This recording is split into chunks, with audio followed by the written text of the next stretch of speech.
Salut les amis, aujourd'hui je voudrais vous parler d'un sujet très important qui est celui de maximiser sa concentration en réduisant les distractions. Si c'est votre première fois sur ma chaîne, n'hésitez pas à vous abonner afin de recevoir chaque semaine la notification pour une nouvelle vidéo qui vous aidera dans votre développement personnel et dans la construction de votre projet professionnel. L'un des plus grands défis auxquels on a affaire aujourd'hui, c'est de ne pas succomber aux distractions. Et c'est d'autant plus difficile lorsqu'on travaille depuis chez soi. Car lorsque tu travailles, si tu n'as pas la discipline qu'il faut, si tu n'as pas planifié ta journée de manière concrète, si tu n'as pas établi une liste de priorités, tu peux facilement céder aux distractions qui t'environnent, car tu ne t'es tout simplement pas mis dans de bonnes conditions pour appréhender ta journée. Et je vais t'expliquer pourquoi les distractions tuent ta concentration. Fais une estimation du nombre de fois où tu as été distrait au cours d'une journée de travail. 3, 4, 5, 10 fois. Maintenant, sors ta calculatrice, prends ce nombre et multiplie-le par 25. Tu vois ce gros chiffre? Il représente le nombre de minutes de concentration que tu as perdu en une journée de travail.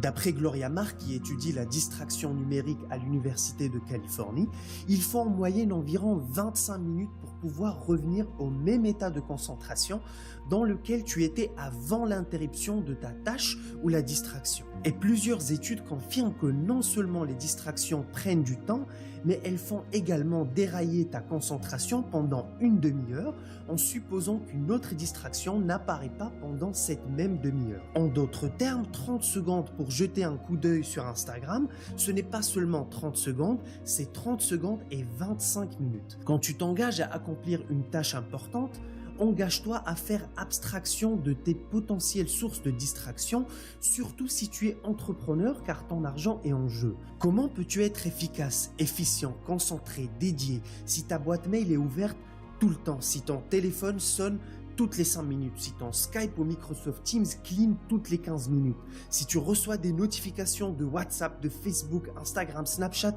et autres applications? Tu ne peux pas, c'est tout simplement impossible.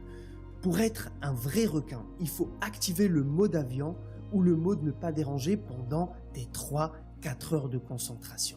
Oui, mais le client te laissera un message sur ton répondeur s'il a vraiment besoin de toi. Le rituel que tu dois mettre en place est celui qui te permet d'avoir zéro interruption dans ta lancée lorsque tu commences à rayer une tâche après l'autre de ta liste de priorités. Quand tu es au sommet de ta concentration, rien ne doit venir te perturber. Ni l'appel de ton ou ta conjointe, ni tes enfants, ni ton client, et surtout pas un tweet ou un post Instagram.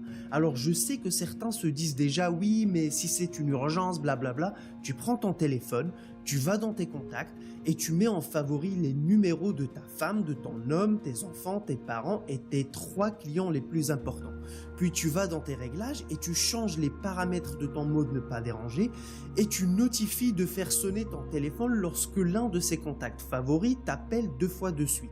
De cette façon, si c'est vraiment une urgence, tu pourras y répondre. Il faut apprendre à poser des limites avec ta famille ou ton entourage. Leur expliquer qu'il ne faut pas t'interrompre lorsque tu travailles et là-dessus, il faut être intransigeant.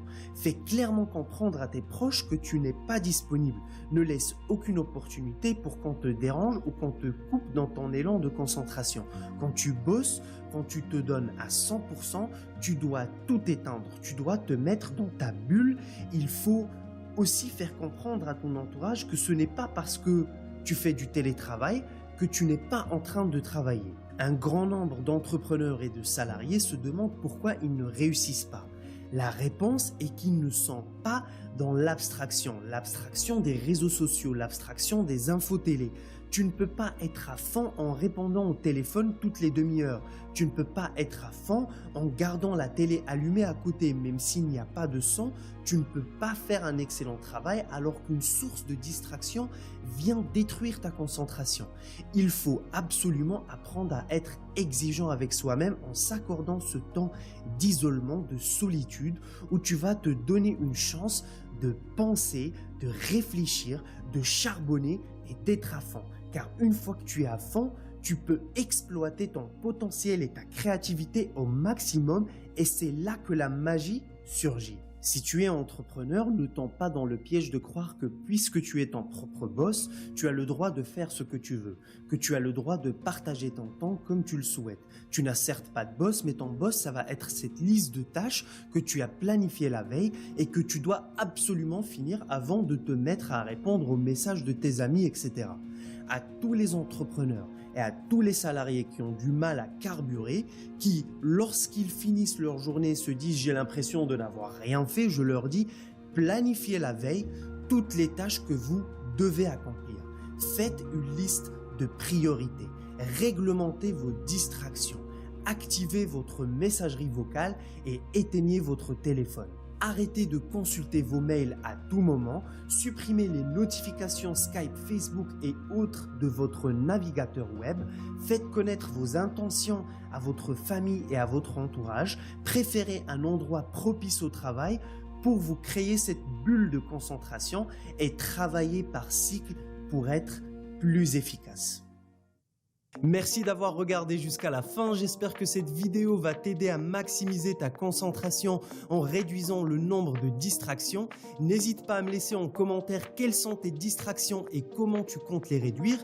Si cette vidéo t'a plu, je te remercie d'avance de mettre un pouce en l'air et surtout de la partager avec tes amis et sur les réseaux sociaux.